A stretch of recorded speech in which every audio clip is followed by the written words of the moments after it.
früher Friseur.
Cette soirée soit une lumière pour mettre en évidence que la misère, la pauvreté est une violation des droits de l'homme.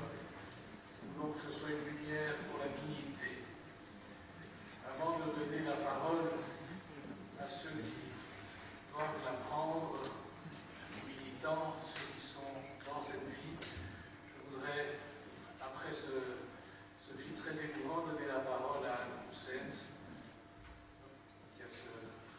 rôle de Gaulle, pour lui demander d'abord son sentiment d'actrice en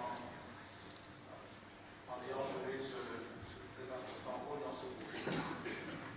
Je ne vais pas parler longtemps parce que je pense qu'il y a des gens qui sont mieux placés que moi pour parler d'Athénée Carmonde, mais je voulais juste dire qu'en fait c'était une belle aventure ce film dans le sens où c'est pas une réalisation. Ce n'est pas un réalisateur qui a réalisé ce film, c'est Caroline Lorion qui au départ est journaliste et investit corps et âme dans Athénée Carmonde depuis des années. Et donc voilà, elle a eu l'idée de raconter cette histoire, c'est elle qui a écrit le scénario. Et ce que je trouve formidable, c'est qu'un producteur lui a fait confiance alors qu'elle n'avait jamais réalisé de film pour le réaliser elle-même, parce que je pense que c'est la personne la mieux placée pour le faire. Et ce qui a été magnifique, c'est qu'elle a amené avec elle toutes ces familles d'Athénée Carmonde.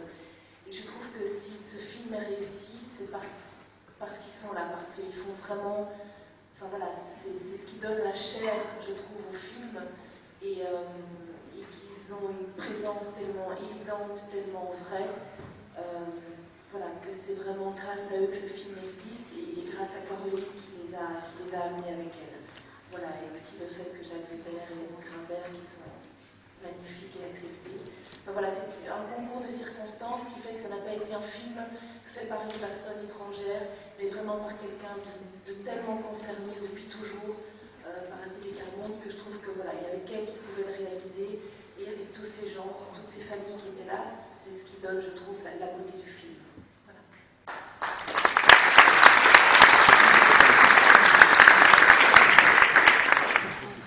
Je voudrais à présent donner la parole à Jean de Kerckhove, président du mouvement Athénée Carmonde en Belgique, et lui demander de nous parler des actions, des projets d'Athénée Carmonde et de nous présenter ceux qui vont nous livrer leur témoignage.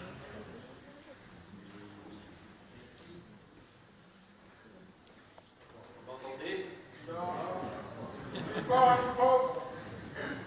voudrais peut-être continuer ce que Anne Poussens disait. Nous avons préparé des prises de parole et des familles très pauvres ont vu le film et personne n'a dit, je trouve que c'est extrêmement vrai, ils ont volé nos mots.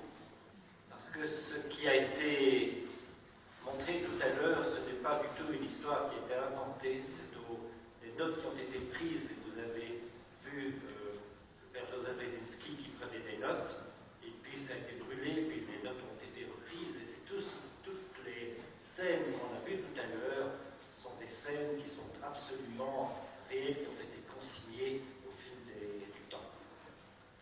Mais je ne vais pas beaucoup parler aujourd'hui, j'ai surtout donné la parole. Ik stel u eerst Louis-Jean Levens hier aan de winst voor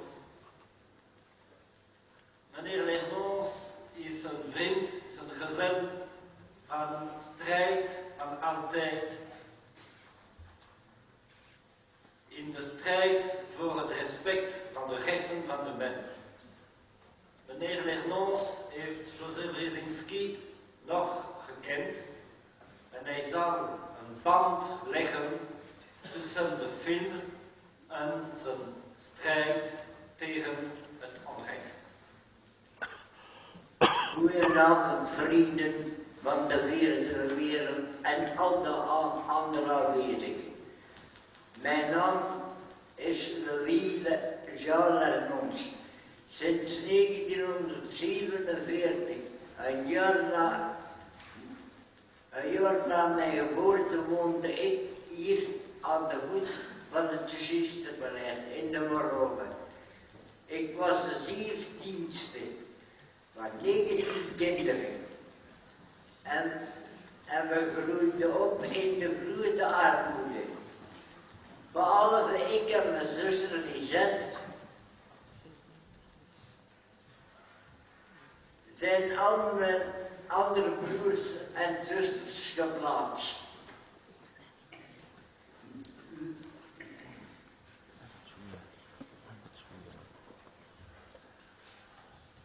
Met mijn moeder en mijn zuster heb ik op straat geslapen tegen auto's aan die nog een beetje warm waren.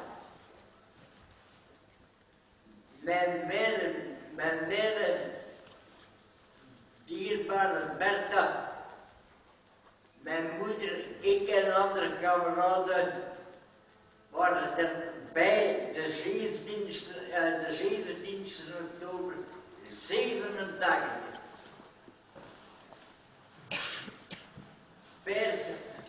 Père Joseph, kunnen eerlijk zeggen, heeft voor ons de deuren opengedaan.